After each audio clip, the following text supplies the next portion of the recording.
এক প্রবাসী আল্লাহর বান্দা একদিন টেলিফোন করে, রাত বাজে প্রায় 12টা, সৌদি আরবে থাকে।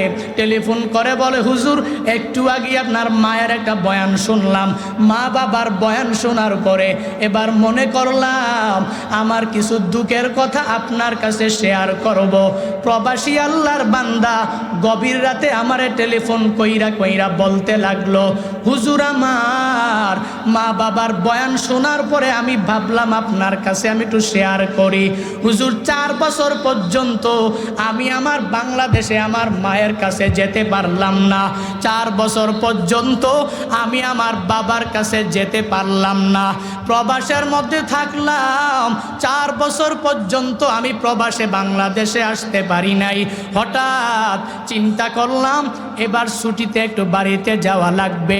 এবার আমি আমার স্ত্রীর জন্য তো কিছু নেওয়া লাগবে, আমি আমার ছেলের জন্য তো কিছু নেওয়া লাগবে, আমি আমার মায়ের জন্য তো কিছু নেওয়া লাগবে, আমি আমার বাবার জন্য তো কিছু নেওয়া লাগবে। আমি স্ত্রীকে বললাম, স্ত্রী বলো না তোমার কি লাগবে আমায় বলো। স্ত্রী আমায় বিশাল একটা লিস্ট দিয়া দিল, এটা আনবা ওইটা আনবা ওইটা আনবা, বাংলাদেশে এটা ভালো না, সৌদি আরবে এটা ভালো, তোমার আনাই লাগবে, আনতেই হবে। হোয়াটসঅ্যাপের মধ্যে বিশাল একটা লিস্ট আমার বউ আমার জন্য পাঠায়া দিল। আমি আমার স্ত্রীকে বললাম, স্ত্রী তুমি আমার ছেলের হাতে মোবাইলটা দাও। ছেলের হাতে যখন মোবাইলটা দিয়া দিল, আমি আমার ছেলেকে জিজ্ঞাসা করলাম, হে ছেলে তোমার কি লাগবে তুমি আমায় একটু বলো না, যা বলবা আমি বাবা মায়া করে তোমার জন্য সব নিয়ে আসব। ছেলেটাও সব একটা বড় লিস্ট আমার জন্য হোয়াটসঅ্যাপের মধ্যে পাঠায়া দিল। আমি আমার ছেলেকে বললাম, এরে ছেলে আমার বাবার কাছে তোর দাদার কাছে তুই মোবাইলটা নিয়ে যাও। দাদার কাছে যখন তার দাদার কাছে মোবাইলটা নিয়ে গেল, আমি আমার আব্বাকে আমি ডাইকা বললাম, বাবা আপনার জন্য কি লাগবে আপনি আমার একটু বলেন। আপনার সন্তান 4 বছর আগেও ছিল অনেক গরিব, অন্যের বাড়িতে কাজ করে করে করে করে আপনি আমার বিদেশে পাঠাইয়েছেন। আপনার সন্তান 4 বছরে অনেক বড় ধনী হয়ে গেছে। ও বাবা বলেন বলেন আপনার কি লাগবে, আমি আপনার জন্য সব কিছু সুন্দরভাবে এনে দিব। বাবা বলেন, সন্তান লাগবে না আমার জন্য কিছু লাগবে না। 4 বছর পর্যন্ত আমি তোর চেহারাটা দেখলাম না, আমার পুত্রবধূর জন্য আনো, তোর মার জন্য আনো, আর আমার নাতির জন্য আনো। আমি বাবার কোনো কিছু লাগবে না, তুই শুধু আমার সামনে তুই আয়। এবার ওই প্রবাসী আল্লাহর বান্দা মনে হয় চোখের পানি টল টল টল টল করতেছে, আর বলে, হুজুর এবার আমি আমার বাবাকে বললাম, বাবা আমার মায়ের হাতের মধ্যে একটু মোবাইলটা দিয়া দেন। মায়ের হাতে যখন মোবাইলটা দিয়া দিল, আমি আমার মাকে শুধুমাত্র একবার বললাম, 4 বছর পর্যন্ত মা তোমার চেহারাটা কেমন আমি দেখি নাই, ভিডিও কলের মাধ্যমে যাই দেখি, কিন্তু সরাসরি তোমার চেহারা আমি 4 বছর দেখতে পেলাম না। মা আমি টিকেটও করে ফেলেছি, আগামী মাসের অমুক তারিখে আমি তোমার কাছে চলে আসব, তোমার সন্তান তোমার ঘরের মধ্যে ফিরে আসবে। ও মা তোমার দোয়ার বরকতে তোমার সন্তান আজ অনেক বড় ধনী, অনেক বড় টাকাওয়ালা, টাকার কোনো অভাব নাই, বাড়ির গাড়ির কোনো অভাব নাই।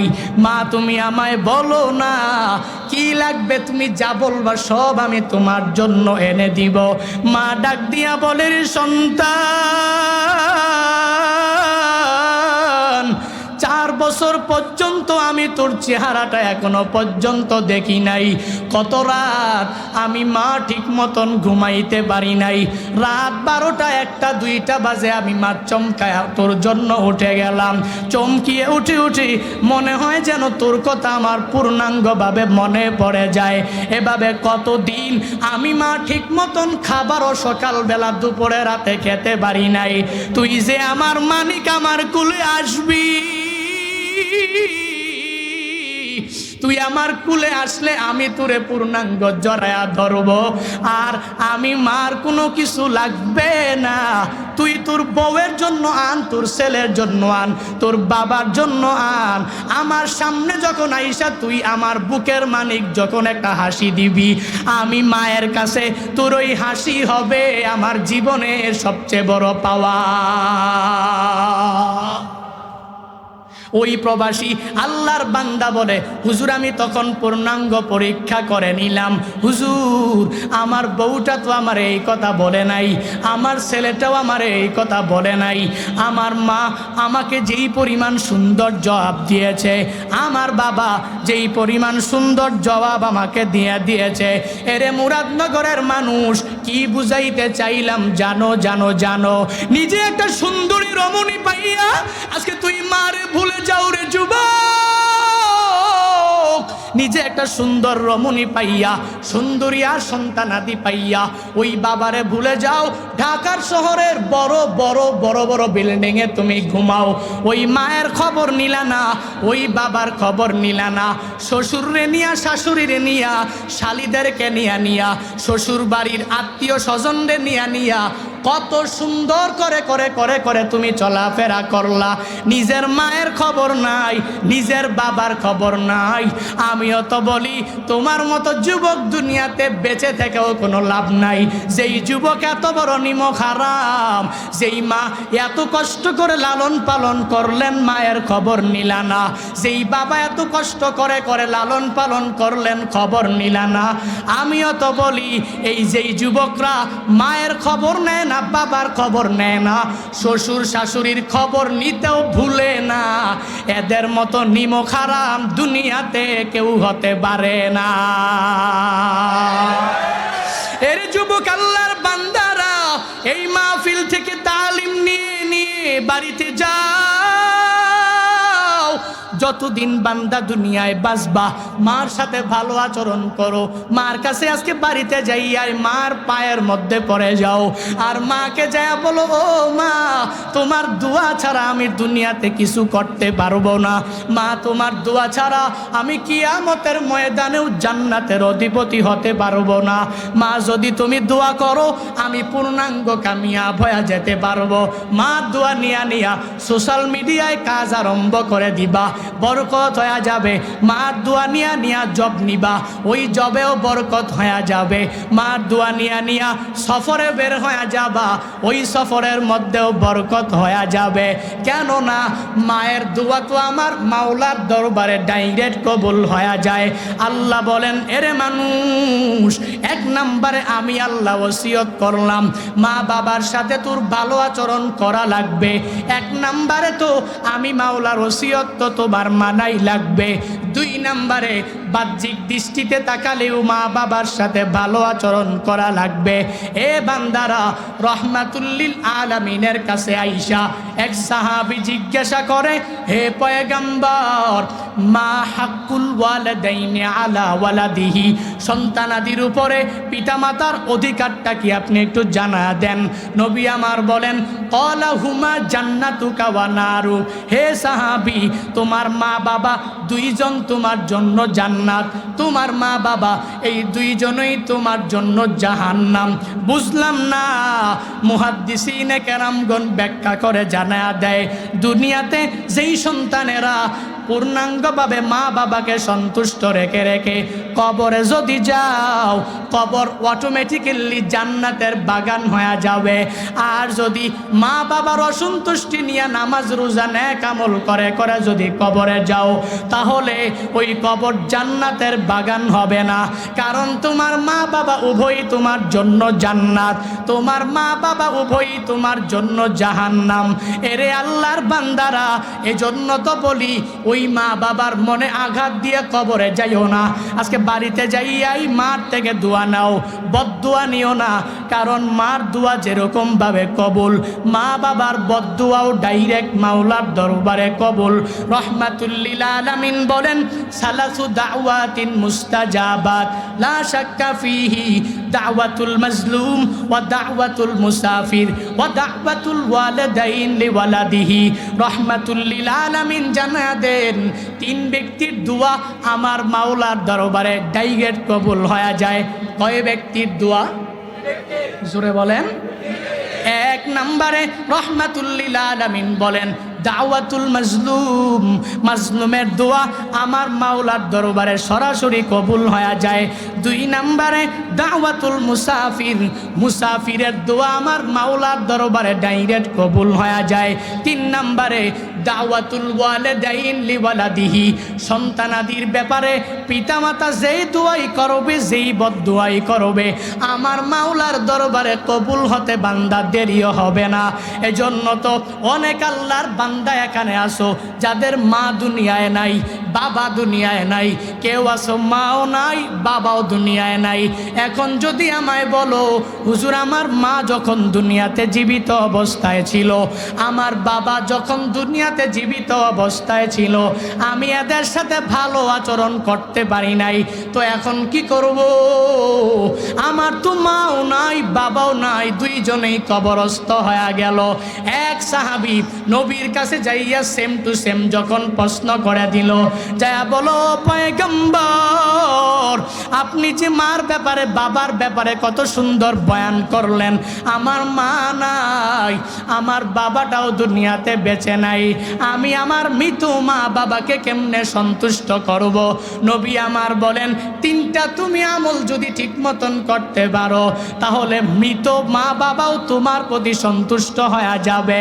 হে যুবকেরা যারা মা হারিয়েছো এই বয়ান তোমাদের জন্য। হে বান্দারা যারা বাবা হারিয়েছো এই বয়ান তোমাদের জন্য। শুনে নাও, যাদের মা নাই বাবা নাই এদের জন্য নবী বয়ান করেন, যদি মনে করো মা বাবাকে সন্তুষ্ট করে করে তুমি কবর দিতে পারো নাই, মা বাবাকে সন্তুষ্ট করে করে বিদায় দিতে পারলা না, রহমাতুল লিল আলামিন জানায়া দেয় তিনটা কাজ যদি করতে পারো মা বাবা কবরস্থ হওয়ার পরেও তোমার জন্য সন্তুষ্ট হয়ে যাবে। এক নম্বরে হে সন্তানেরা নবী আমার জানায়া দেয় নিজে পূর্ণাঙ্গভাবে নেক আমলওয়ালা হয়ে যাও, নিজে নামাজি হয়ে যাও, নিজে রোজাদার হয়ে যাও, নিজে নেক আমলওয়ালা পূর্ণাঙ্গ হয়ে যাও। কবরস্থানে শায়িত মা বাবা তোমার প্রতি পূর্ণাঙ্গ সন্তুষ্ট হয়ে যাবে। এক নাম্বার। দুই নাম্বার হলো বান্দা যেই কাজ করা লাগবে, আমি জুনায়েদ আল হাবিবের বানানো কোনো কথা বলি না। নবীকে সাহাবী জিজ্ঞাসা করেন, নবী ওয়ে দেখায়া দেয়, নবী পথ দেখায়া দেয়। দুই নম্বরে নবী বলেন সাহাবী তোমার তো মাও নাই বাবাও নাই, তাহলে দুই নম্বরে যেই কাজটা তোমার করা লাগবে তুমি পূর্ণাঙ্গভাবে মা বাবার আত্মীয় স্বজন যারা দুনিয়াতে বেঁচে আছেন এদের হক ঠিক মতন তুমি আদায় করে দাও। দুই নাম্বার মা বাবার আত্মীয় স্বজন যারা আছে এদের হক ঠিক মতন আদায় করো, এদের সাথে ভালো আচরণ করো, মৃত মা বাবা তোমার প্রতি সন্তুষ্ট হয়ে যাবে। তিন নম্বরে মা বাবাকে কেমনে খুশি রাখবা, সন্তুষ্ট কেমনে করবা, মা বাবার জন্য মসজিদ মাদ্রাসা ভালো জায়গা ওখানে দান সৎকার করার চেষ্টা করবা। আমি আল্লাহ কি এত সুন্দর করে তোরে বানাই নাই? তো আমি আল্লাহ সব কিছু তোর জন্য দিলাম, তোর জন্য আমি আল্লাহ বানাইলাম। এই সব কিছু দেওয়ার পরে যখন আমি আল্লাহ তোকে আদেশ করব তোর এটা মানা লাগবে তো মানাই লাগবে। আমি আল্লাহ যখন নিষেধ করব এটা মানবি না তো মানতে পারবি না। কেননা আমি মাওলার পক্ষ থেকে যেই ওসিয়ত, এই সর্বাবস্থায় বান্দা আমি মাওলার পক্ষ থেকে ওসিয়তটা তো তোমার মানাই লাগবে। আল্লাহ বলেন আমি আল্লাহ ইনসানের কাছে পূর্ণাঙ্গ ওসিয়ত করলাম, ইনসান মা বাবার সাথে সর্বাবস্থায় ভালো আচরণ করবে, কশ্চিনকালেও ইনসান মা বাবার সাথে অন্যায় আচরণ করবে না, মা বাবার সাথে কশ্চিনকালেও কোনো খারাপ আচরণ করবে না।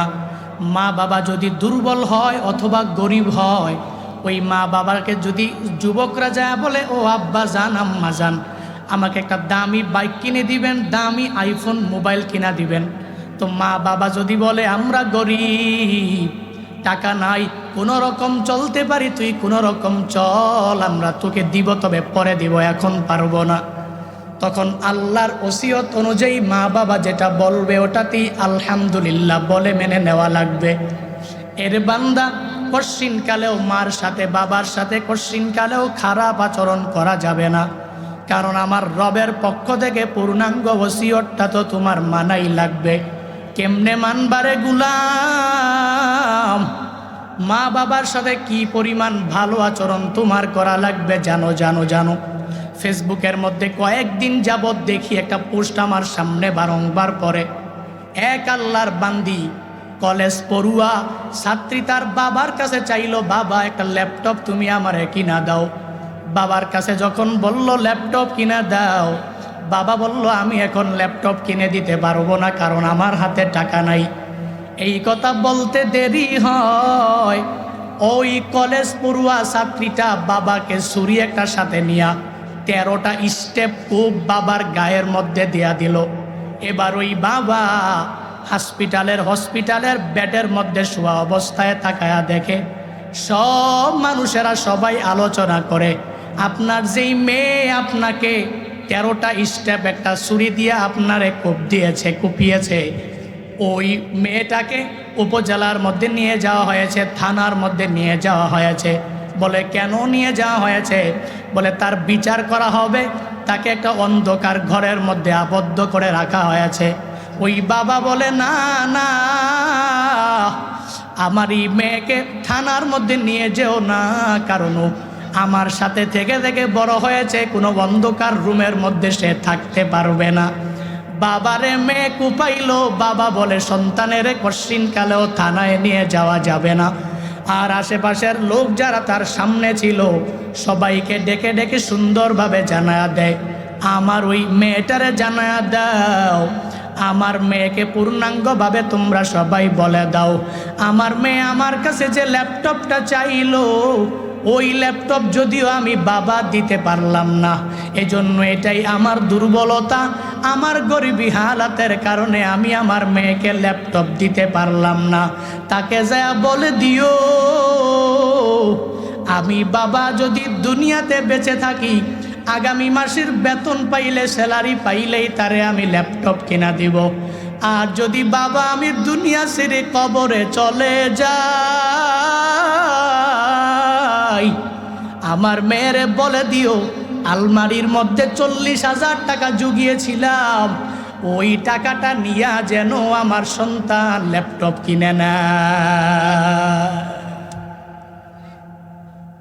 কি বুঝাইতে চাইলাম জানুরে মানুষ? এর বান্দা, মা বাবার সাথে অন্যায় আচরণ করা যাবে না, কারণ মা বাবা এই দুনিয়াতে সবচেয়ে বড় বড় নেয়ামত তোমার। এই বাবার মতো মার মতো আপন দুনিয়াতে আর কেউ হতে পারে না। এজন্যই আল্লাহ জানা দেয়, এর মানুষ আমি আল্লাহ পূর্ণাঙ্গ ওসিয়ত করলাম, তুই তোর মা বাবার সাথে সর্বাবস্থায় ভালো আচরণ করবা, কশ্চিনকালেও খারাপ আচরণ তুই মা বাবার সাথে করবা না।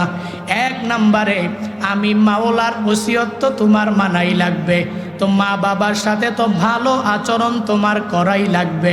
1 নাম্বার ওসিয়ত চলে গেল।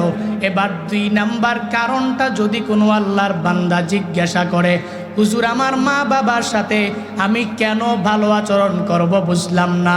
আল্লাহর ওসিয়ত যদিও তুমি না মানো, তাহলে দুনিয়াতে বাহ্যিক দৃষ্টিতে একটু তাকায়া দেখো, তোমার মা তোমার জন্য কষ্টের কোনো কমতি করে নাই, কষ্টের কোনো কমতি করে নাই।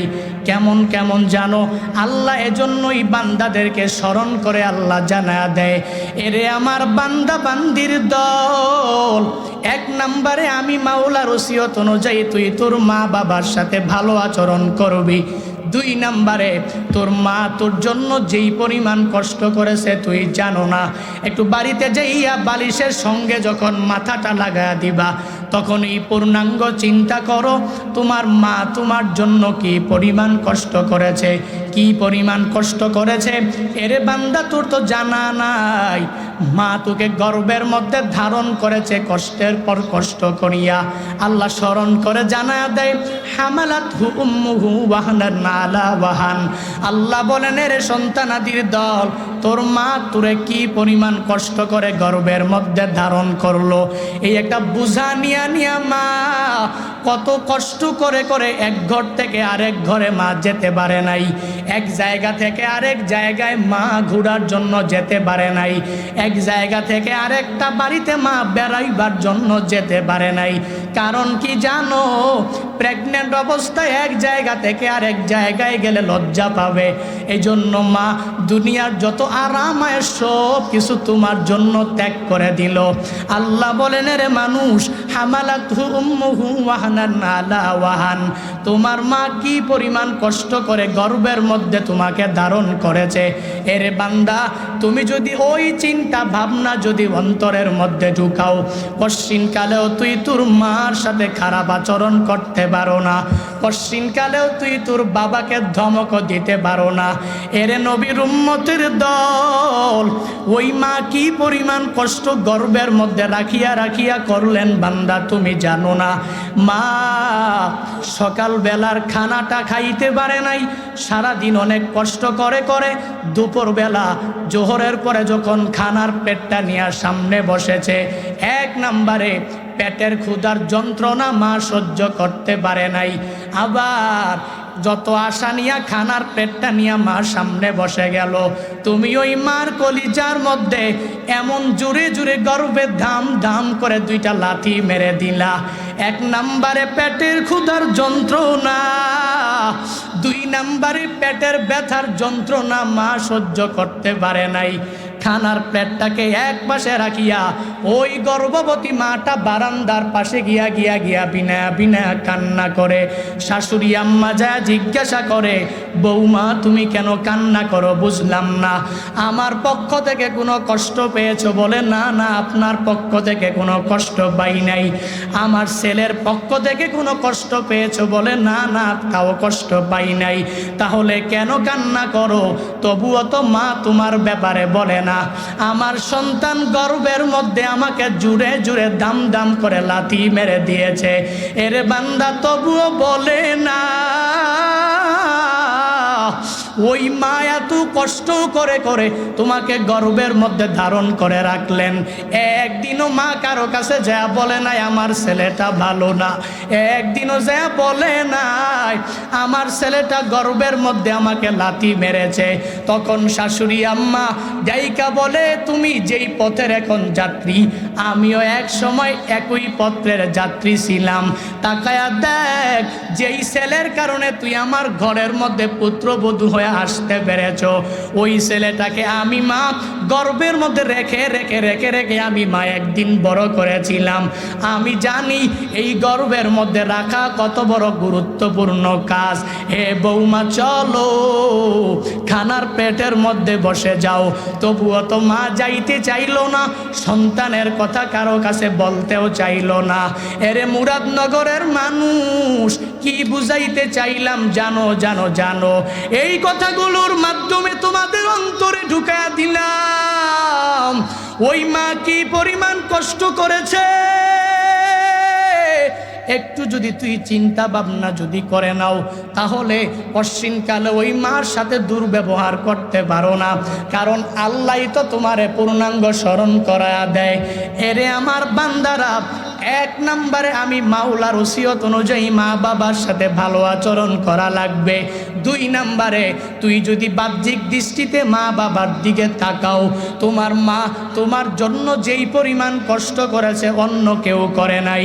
তোমার বাবা যেই পরিমাণ কষ্ট তোমার জন্য করেছে অন্য কেউ করে নাই।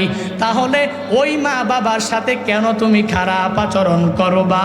এরে আল্লাহর বান্দারা, শুধুমাত্র মা গর্ভের মধ্যে ধারণ করি পরিসমাপ্তি ঘটাইল না। আল্লাহ বলেন, এরে মানুষ, দুনিয়াতে আসার পরে তোমার মা ওয়াফিসালুহু ফি আমাইন, দুনিয়াতে আসার পরে 2টি বছর মা তোমাকে দুগ্ধপান করিয়েছে। কত কষ্ট করে করে মা তোমারে দুধ পান করিয়েছে, তুই তো কেমনে ওই মারে ভুলে যাও? আল্লাহ বলেন, ইনসান, এক নম্বরে আমি মাওলার ওসিয়ত অনুযায়ী মা বাবার খেদমত তোমার করাই লাগবে। 2 নম্বরে মা বাবার খেদমত তুই করবি, বাহ্যিক দৃষ্টিতে তাকালেই তো করা লাগবে, মানবিক দৃষ্টিতে তাকালেই মা বাবার সাথে পূর্ণাঙ্গ ভালো আচরণ করা লাগবে। যেই মা এত কষ্ট করে করে করে করে লালন পালন করে করলেন, যেই বাবার মায়ের মাধ্যমে দুনিয়াতে আসলাম, আজকে একটা সুন্দরী রমণী পাইয়া ওই মারে তুমি ভুলে যেতে দেরি করো নাই। আজকে একটা সুন্দরী রমণী পাইয়া ওই বাবারে তুই ভুলে যেতে একটুও দ্বিধা করলি না। ঢাকার শহরে বাড়ি গাড়ির কোনো অভাব নাই, কিন্তু মা থাকে বাড়ি, বাবাও থাকে বাড়ি। একবারও বলে না মা তুমি আমার বাসায় থাকবা, একবারও বলে না বাবা তুমি আমার গুলশানের ফ্ল্যাটের মধ্যে থাকবা। কেন বলে না? কারণ জানে মুরব্বী মানুষ গেলেই বারংবার নামাজের কথা বলবে, মুরব্বী মানুষ আমার বাসায় গেলে রোজা রাখার কথা বলবে, মুরব্বী মানুষ আমার বাসায় গেলে নেক আমলের কথা বলবে। এই জন্য মাকে ঢাকার বাসায় নিয়ে যায় না, বাবাকে ঢাকার বাসায় নিয়ে যায় না, এরকম ধনী সমাজে আছে না? না, এই মানুষগুলো তো ভালো না রে মানুষ। এই বান্দারা মা বাবার সাথে খারাপ আচরণ করতেও দ্বিধা করে না। কশ্চিন কালেও এরা মা বাবার দোয়া নিয়ে কশ্চিন কালেও কবরে যেতে পারবে না। অথচ আল্লাহ তাআলা কি সুন্দরভাবে ওসিয়ত করে জানা দেয়, এরে মানুষ মা বাবার সাথে সর্বাবস্থায় ভালো আচরণ করা লাগবে, মা বাবার সাথে অন্যায় আচরণ করা যাবে না। 1 নম্বরে আমি মাওলার ওসিয়ত অনুযায়ী তোর মানা লাগবে। 2 নম্বরে বাহ্যিক দৃষ্টিতে মাঝে মাঝে একটু পরীক্ষা কইরো। মার মতো আপন দুনিয়াতে কোথাও খুঁজে পাইবা না, বাবার মতো আপন তুই দুনিয়াতে কোথাও খুঁজে পাইবা না। 2 নম্বর, মা বাবার আত্মীয় স্বজন যারা আছে এদের হক ঠিক মতন আদায় করো, এদের সাথে ভালো আচরণ করো, মৃত মা বাবা তোমার প্রতি সন্তুষ্ট হয়ে যাবে। 3 নম্বরে মা বাবাকে কেমনে খুশি রাখবা, সন্তুষ্ট কেমনে করবা? মা বাবার জন্য মসজিদ, মাদ্রাসা, ভালো জায়গা, ওখানে দান সৎকার করার চেষ্টা করবা। যখনই সময় পাইবা মার নামে দান করবা, যখনই সময় পাবে বাবার নামে দান করবা। হ্যাঁ হুজুর আমি মা বাবার হক ঠিক মতন আদায় করতে পারিনি, এখন কি করব? রহমাতুল্লিল আলামিন শিক্ষা দিয়েছেন। কি শিক্ষা? বলে যাদের মা নাই, যাদের বাবা নাই, এরা প্রত্যেক সপ্তাহে বৃহস্পতিবার দিবাগত রাত মাগরিবের পর থেকে নিয়ে এসা পর্যন্ত এই সময় মাগরিবের নামাজটা আদায় করার পরে তার সব আমলগুলো করা শেষে সে 2 রাকাত নামাজ আদায় করবে। তাদের মা নাই, বাবা নাই, কি আমল? মা বাবার নামে সে 2 রাকাত নামাজ পড়বে। সূরা ফাতিহা পড়ার পরে একবার আয়াতুল কুরসি পড়বে, সাথে সাথে আবার সূরা ইখলাসটাকে সে একবার পড়বে, তারপরে সূরা নাস 5 বার, সূরা ফালাক 5 বার। এভাবে 2 রাকাত নামাজে এভাবে সে পড়বে, মেনটেন করে পড়ার পরে 2 রাকাত নামাজ শেষে সে 5 বার ইস্তিগফার করবে, 15 বার রহমাতুল্লিল আলামিনের উপরে দুরূদ পড়বে। পরে এই পূর্ণাঙ্গ সব আমলটা মা বাবার নামে সে বকশিশ করে দিবে। রহমাতুল্লিল আলামিন বলেন, যেই সন্তান মা বাবার নামে প্রত্যেক বৃহস্পতিবার দিবাগত রাত মাগরিব থেকে আসা পর্যন্ত এই 2 রাকাত নামাজ আদায় করতে পারবে, সে মা বাবার পূর্ণাঙ্গ হক আদায় করেছে বলে বিবেচিত হয়ে যাবে। আরো জোরে সুবহানাল্লাহ। এই জন্য মা বাবা দুনিয়ায় বেঁচে থাকলে আজকে বাড়িতে যেয়ে পায়ে পড়ে যাবেন আর মাকে বলবেন, মা একটু দোয়া করে দাও না, কারণ তোমার দোয়া ছাড়া আমি কিছু করতে পারবো না। মনে রাখবেন, জুনায়েদ আল হাবিবকে দেখেন, দেখতে মানুষ ছোট, আমার মতোই বয়সী, আমার ছোট ভাইয়ের মতো বয়সী, আমার সন্তানের মতো বয়সী, কেমনে বয়ান করে, কেমনে এত দূর দূর যায়, এত লোকের সামনে ভয় করে না, কেমনে কথা বলে, এত দূর দূর দাওয়াত দিয়ে মানুষ নিয়ে যায়, টাকাও দেয়, সম্মানও দেয়, মর্যাদা দেয়। কই এলেম নাই, হেলেম নাই, কোনো কিছুই নাই, কেমনে কথা বলে? আমি বলি পাওয়ার জুনায়েদ আল হাবিবের না, ওই পাওয়ার জুনায়েদ আল হাবিবের বাসার মধ্যে মা বাবার দুয়ার পাওয়া, মা বাবার দুয়ার পাওয়া। খুদার কসম করে প্রত্যেকটা মাহফিলে গেলে আমি বলি, মা বাবার দোয়া নচেত জুনায়েদ আল হাবিব এই ময়দানে বসে বয়ানও করতে পারে না, সামনের মানুষগুলো বৈশা বৈশা বয়ানও শোনে না। এজন্য তো বলি মা আপন, বাবা আপন। দুনিয়াতে সবচেয়ে বড় শ্রেষ্ঠ নেয়ামতের নাম মা বাবা। এদের থেকে দোয়া নিয়ে চলবেন, যে কোনো কাজ করবেন এদের থেকে দোয়া নিয়ে শুরু করবেন, কামিয়াব করবেন কে? আল্লাহ। সফলতা দিবেন কে? আল্লাহ। বলে হুজুর সফল হই না কেন? কেমনে কেমনে হবেন? আপনি তো প্রথম জায়গায় ভুল করে রাখছেন, ফাউন্ডেশনে ভুল। মার থেকে দোয়া নাই, মা দিতেছে বদদোয়া, মার থেকে বাবার থেকে দোয়া নাই, শুধু বদদোয়া। চেষ্টা করবেন হে প্রিয় ভাইরা, মা বাবার সাথে সর্বাবস্থায় ভালো আচরণ করবেন, সর্বাবস্থায় মার থেকে দোয়া নিয়ে চলবেন। আল্লাহ তাআলা আমাদের প্রত্যেককে তৌফিক দান করুন। আরো জোরে পড়েন, আরো জোরে মন থেকে একবার করে পড়ি, আল্লাহুম্মা আমিন। একটা সঙ্গীতের জন্য রিকোয়েস্ট করেছে, সঙ্গীতটা বয়ান হবে না, বয়ান ছাড়া অন্য এক স্টাইলের রবের নামে এক সঙ্গীত পরিবেশন করব, শুনবেন? সর্বাবস্থায় রবকে বন্ধু বানাবো। আল্লাহ রবকে তোমাকে বন্ধু বানানোর তৌফিক দান করো। আরো জোরে বলেন, তোমার মতো প্রিয় বন্ধু যার হৃদয়ে রয়, তোমার মতো প্রিয় বন্ধু যার হৃদয়ে রয়, তার কি আর থাকতে পারে, তার কি আর থাকতে পারে দুঃখ কষ্ট ভয়, তোমার মতো প্রিয় বন্ধু যার হৃদয়ে রয়, তোমার মতো প্রিয় বন্ধু যার হৃদয়ে রয়। শিশুকালে মায়ের দুধে বাঁচাও ক্ষুধা প্রাণ, মায়ের স্নেহে বেড়ে উঠি তোমার অবদান, ঠিক কিনা? শিশুকালে মায়ের দুধে বাঁচাও ক্ষুধা প্রাণ, মায়ের স্নেহে বেড়ে উঠি তোমার অবদান। বন্ধু হয় ভালোবাসা, বন্ধু হয় ভালোবাসা ছড়াও জগৎময়, তোমার মতো প্রিয় বন্ধু যার হৃদয়ে রয়, ঠিক কিনা?